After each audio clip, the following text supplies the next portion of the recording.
Oh, man, it's been a while, guys. Oh, you guys, be right back for a second.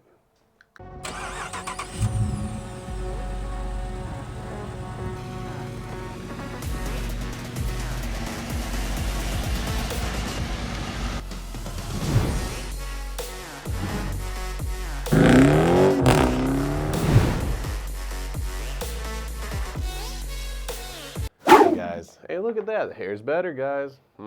Much better. Hey, so I want to let you guys know, I know it's been some time. X has been covering the show for quite a bit. Now, with that also said is the fact of I've been working on the video for the workshop and the trailer for it. You guys will get a sneak peek down the road. Not anytime soon. It's going to be during beginning of summer. So get ready for it. There's a lot of team building, where I got my own team here. The workshop, my maintenance crew, man, it's going to take some time. And I got more people come down the road.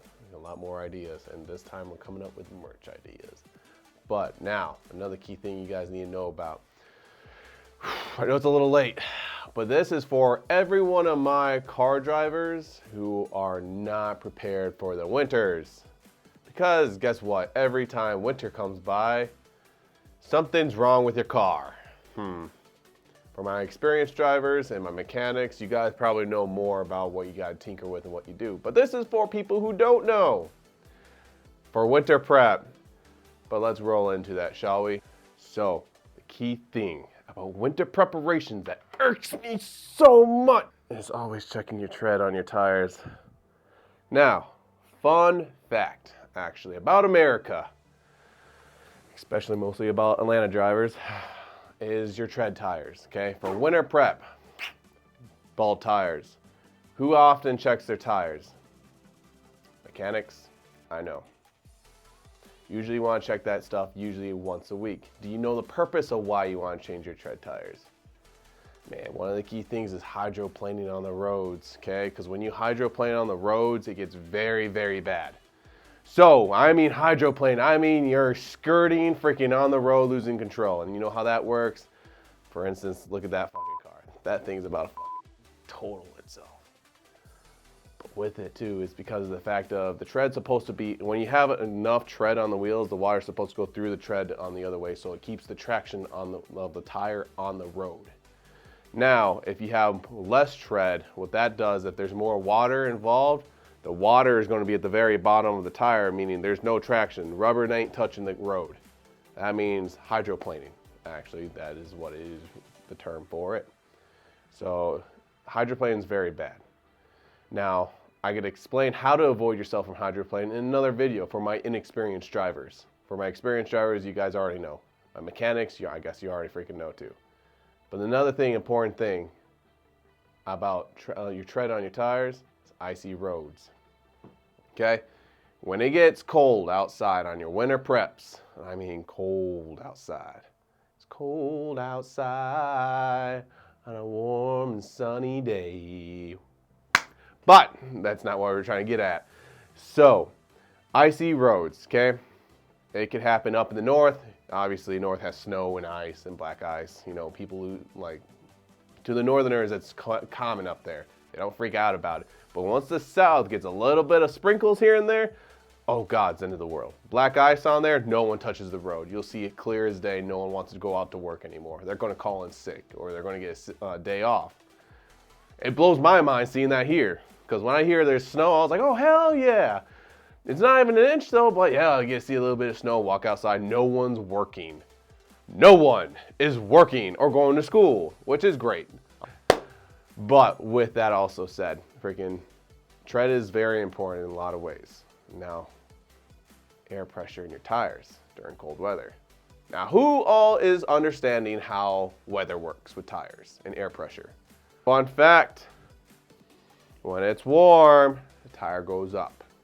When it's cold, the tire goes down, okay? For my inexperienced drivers, make sure you have a tire pressure gauge with your PSIs always in your car somewhere. In your glove compartment, in your center console, probably in your trunk, somewhere it's easy access, okay? Because you want to check it out, check how much pressure you have in your tires. Now, here's a loophole. Now, everyone always asks that question, how do I freaking put air in my tires and how much do I put in there? How do I know when I'm full? Before you even think about putting too much air pressure in your tire, you're gonna blow it probably. You wanna probably know this, like the ins and outs of your tires. For if you have stock wheels, fresh from the dealership when you bought the car, you didn't have any custom parts in it, and it's just stock wheels, just follow the schematics off the manual of the car, okay? Because staying with that is gonna be perfectly fine. Now, technically, what I've learned from some people, and even semi-truck drivers, there is an actual requirement on your tires of how many PSIs on a max load for your max weight to take. Now, you never want to hit the max weight, like max PSI on your tires, because that's what's going to give you your traction. Now, you look at that number right there, on max PSI, right above my shoulder. Now, with that, you want to do always -5. And this is why. Because like I just told you, cold weather lowers air pressure. Hot weather increases. So if you hit the exact PSI on that tire and it gets hot outside, that thing goes up. So you're going over the PSI. So eventually the tire's either gonna blow when it hits a fucking nail, or you're gonna have some more problems down the road. But no, on top of that, guys, hey, now when it gets cold, that tire pressure goes down. All right, so now you don't need to fill in more air. You just need to keep an eye on it, because if it keeps going down and down and down, that's when you got to start putting more air. And if it keeps going down, that means you got a hole in your tire. But you got to do constant maintenance. Nowadays with modern day cars, it does all the work for you. For my old style people, like you got something back in the early 2000s or 1900s or before, grab that PSI gauge because you're about to fucking have a great time. For my people who are putting custom rims on their car, okay? When you want to put custom rims and custom tires on there, like aftermarket tires, make sure you look at that, okay? You look at this thing right here, that's going to be your guide. Don't hit the max number. Remember, do never hit the max number. That's out of the performance car environment, okay? Now, the last and final thing I want to talk about with your tread on your tires is stopping distance. People travel way too close and they don't have either really good brakes or really good traction on their tires because guess what? Their tires are probably bald. Okay, so when you got to be at a certain distance, you got to know your car. Okay, if you know you're braking, you're very well inexperienced and you don't have good brakes, or you just don't know how to brake yet, or you're getting used to it because obviously if you're slow on the road than usual, you're not slow, but you're trying to get the feel for it, no one's going to blame you. Yes, you're going to have cars pass you, that's fine. But make sure you have good distance away from the other vehicle. Some people get way too close, and freaking when you're trying to brake, especially during the time of rain and ice, okay? You got to have that control. Do never hit the brakes. You got to let it just cruise and decelerate on itself.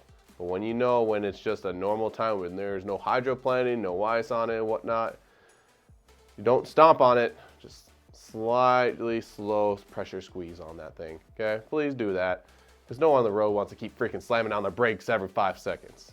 Man, I see it every day. But the reason why I say that is with bald tires. Do you know the average American in America, 35% of the population can't even tell when their tires are bald actually, or knowing when it's getting close to it? Do you know every tire actually, for my inexperienced drivers, there is actually an indicator on their tires? You put your finger in the tread of the tire, right? There's going to be a little rubber notch in there. That little rubber notch is to let you and remind you once it gets that low on the tread, switch your tire out. Okay? That's a big no-go. But with tires, you also want to know the signs of a defective one, okay? Because a defective tire can be shown in multiple ways, or a worn tire. Let's put it at that. You got blisters and bulges. That's where you got to know when your tire is bad. And guess what? You're not going to be charged for it if you spot it ahead of time. So definitely look at your tires if you replace a tire, because then you don't have to get charged for a new one.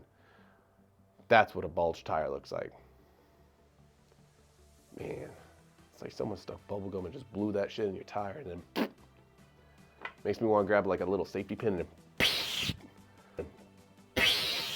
nah. But on top of that, you have to also make sure you're on even, like your tread. It's not going uneven. Some cars, like performance cars, you got staggered wheels. For my inexperienced drivers, you're not going to understand what staggered wheels are. Not at all. But the thing is, when it comes to the tread of the tires, You want to keep it always flush. That's why tire rotation's a thing. You gotta keep doing tire rotations like probably every month or two, depending on your vehicle, honestly. If you're all-wheel drive, you might want to keep doing that every month. It's not bad. Hell, Firestone does it for free rotations. I'm not saying that because I like going to that maintenance shop actually quite a bit because the people who work there are really good people and they take care of my cars. Kind of actually know them personally too. But another thing you want to also know is cuts, splits on the sidewalls. If you see cracks, cuts, splits on them, it's a big no-go. Guys, if you somehow pissed your girl off and she just slashed your tires, don't think, oh, I think I can make it to work. Don't bake that. Might as well just schedule an appointment and go like, hey man, I need new tires because someone slashed my tires. And the first thing you're gonna say is like, did you piss your girl off?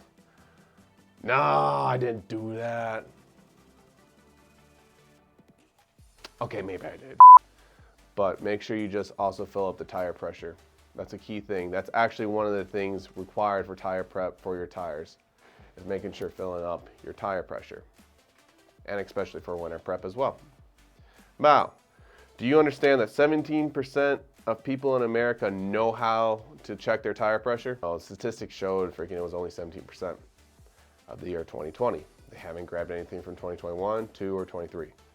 Okay, that was the last facts that went off during the time of COVID, that thing. You gotta learn how to use a car and things for a car. The basic fundamentals always have jumper cables in there, okay? You never know when your car needs to get a good jump. PSI gauge, know your tire pressure, okay? First aid kit, someone may get hurt or someone might have an owie. Lastly, okay, make sure you at least have a blanket in there. Especially during the cold time of seasons, you want to make sure you have a blanket in your car, need to get warmth right away. And the heaters don't work, because that's actually one of the things we got to talk about, or another thing for your winter preps, is your damn heaters. Heaters are very important inside of a car, just like AC unit. It's pretty much just like an AC unit in a car. You want to stay nice and warm during the warm seasons, but also you don't want to abuse the hell out of your heater, okay? You want to make sure that your windows are defogged and the ice is melted off of it so you can see and drive properly with full vision around your 360. You can look behind you, look in your rear view mirror, your side mirrors, your window behind you when you're looking, okay? Before you even decide to turn. But now with that, talking about windows and freezing, we're talking about antifreeze. Now, my mechanics know a lot about antifreeze and what needs to go in there because they actually know the schematics of what needs to go inside a car. Now, with that, there are different types of antifreeze. There's 3 types. You got your inorganic acid formula, organic acid tech, and then your hybrid organic tech, okay? Or organic acid tech, HOAT. Fun fact. But IAT, okay, because instead of formula they say tech, it's the same thing. Just make sure you just look it up. IAT. All right, so with that, you're gonna be changing that coolant every 2 years, okay? Every 2 years between the ranges of 25,000 to 30,000 miles on it, okay? You can't really miss this one. So here's an indicator of what colors you're gonna be paying attention to when it comes to these 3 types. IAT is bright green. It's meant for older vehicles, okay? I'm not talking about, oh, I got this 2005. No, I'm talking we're talking 1990s and before. Those are the cars that are usually going to take the bright green coolants because it was actually meant for that time. It takes really good care of them. With the bright green, now you got OAT, Organic Acid Tech. Started in the late 90s, currently in modern day cars. So it started in the late 90s when this technology was made, and then modern day cars to this day also use it as well. It offers similar corrosion resistance for the car. So instead of it having problems down the future, it's trying to help save it and preserve it a little bit more. Now with that, it offers anti-corrosive protection to the aluminum and nylon parts in the modern day newer model cars. It's made out of aluminum. You can melt it if you're trying to put power in there. But we're not going to talk about power right now. But Ricky here just wants to tell you about how to take care of your cars, okay? Just for my inexperienced drivers. Again, I think that was what, My 13th time saying that. But here's the thing you got to understand is that the lifespan of this OAT for right here, that is actually a lifespan of 3 to 5 years. Okay, with that lifespan, you just got to keep track. Just have a little check for yourself. A little fun fact. All right, hybrid organic acid technology, HOAT. Okay, HOAT. It's completely different. Now, with these, before using the bottle, please look at the instructions. Okay, you have to understand and look up for the instructions if it fits in and can work in your car. This one's a very picky one. Okay, you also have to look at your car specs as well, because a lot of cars can't take this one. A lot of them can't. Honestly, it's not just because they refuse, it's just the fact that the car can't handle it. Just make sure you do the homework to check it out before you even do it though. Because it's good up for 5 years, yes. HOAT is a combination between IAT and OAT. It's mixed, okay? It's ethylene glycol, which is everyone's gonna try like, oh, HOAT. I'm gonna look for a bottle that says HOAT. No, that's not what you're gonna look for. Actually, it's gonna say GO5 on the bottle. GO5 is obviously talking about the glycol, or the really big fancy word, scientific term for it. I don't know how to pronounce it, but it's going to definitely explain it right there. It makes up to its expectations or exceeds it. So for GO5. And that's when you're going to know when to put it in your car. Now, with it going inside your car, just please be careful, because you got to also read the bottle. Read the bottle. A lot of people don't read. A lot of people things have hands and go like, okay, I'm going to fill this in my car. This is like a mechanic's worst nightmare. Because when a mechanic goes like, ma'am, what seems to be going on with your car that you're saying? Oh, I just hear a lot of tinking and creaking from my brakes. Mechanic looks, brakes are stripped, hits the calipers. There's a reason why. No, read the instructions, okay? Read the bottle. Some of these bottles on the IAT, OAT, and HOAT actually will tell you to add water. Some of them, majority of them actually nowadays come pre-mixed. So it's gonna say, do not add water. To these bottles, do not add water. But you're gonna add some water down the road, okay? Make sure you read the bottle. Read the label, read the instructions. Make sure you read the car owner manual and look up on your phone, knowing ahead of time that, guess what? It works for your car. And finally, the most important thing, okay? So we talked about tires on the tread. We talked about fixing your heaters, okay? We talked about antifreeze and what kind of cooling could go in there. We talked about also filling up your tires to the appropriate specs, regardless if it's a normal stock tire or a performance aftermarket tire, okay? The one last thing I need to talk to you guys about is very important for all my inexperienced drivers. Check the battery in your car. Don't just look on the car, it's like, oh, there's no battery sign going. No, actually lift your goddamn hood up, look at your battery, and tell yourself, does this look normal? Does this look normal? The reason why I'm saying this specifically is because a lot of people leave their batteries to where it's corroding the parts. If you have you can't miss it. You can tell when a battery's getting very corrosive or it's getting damaged over time, okay? Because your little freaking negative and your ground is gonna freaking start having these, it looks like rust, but it's not really rust. It's like speckles of white, green, and what, and just everything around it. It's corrosion kicking in, okay? Ooh, God, that's not pretty.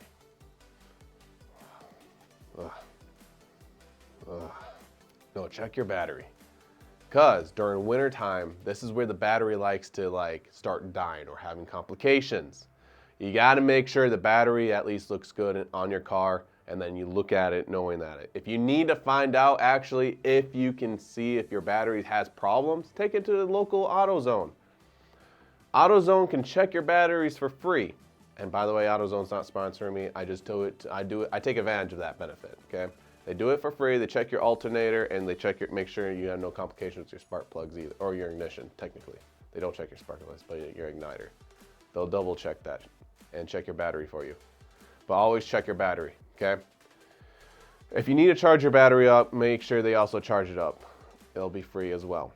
Now, if you have a dead battery, this is where wintertime stresses out your battery a little bit. So you got to make sure your car is pretty much in normal room temperature. So if you guys are actually living in a house, put it in the garage, man.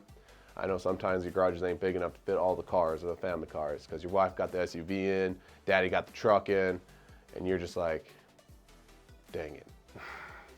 No, it's good, guys. Just make sure you do a solid and just do all these little these checks. These winter checks are good ways of keeping your car up and running for a good long time. Just make sure you keep doing it every month or 2 to 3, depending on which part you're looking at. Tires, treads, you have to do every month, okay? Take really good care of the cars, because you take care of the car is going to take care of you. I know a lot of people in the world go just buy cars because it gets me to point A to point B. Awesome idea. I'm not going to diss you on it, but come on, be smart about it. Now, in the next episode of Ricky's Rants, we're going to talk about the normal things and performance parts that should be in every stock car. In my mind, in my world, that's what I think should happen. Because honestly, you want to make sure your car lasts as long as you can. And if you want to sell it all whoop-de-doo, at least you know that car is going to last a long time. Or you pass it down to your kids. It'll last even longer. Just do a solid. Do that. Okay? But hey, guys, Ricky's going to get ready to go again. It's nice seeing you guys again. Cheers, my friends.